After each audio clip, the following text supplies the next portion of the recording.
Ingatan natin ang ating pananampalataya sa paraang tayo ay mamalagi sa panghahawak sa mga aral ng Diyos na itinuro sa atin.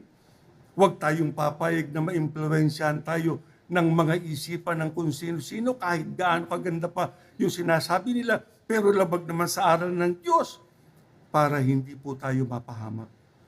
Alam niyo, lagi naming ipinapaalala sa iglesia ang mga bagay na ating kinakaharap sa buhay nito sa ating panahon.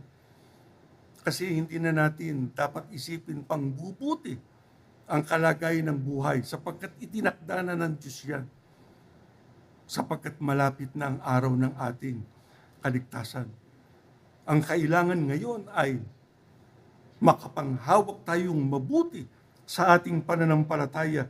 Huwag tayong makabitiw ang dapat nating ipagmakaawa sa ating Panginoon.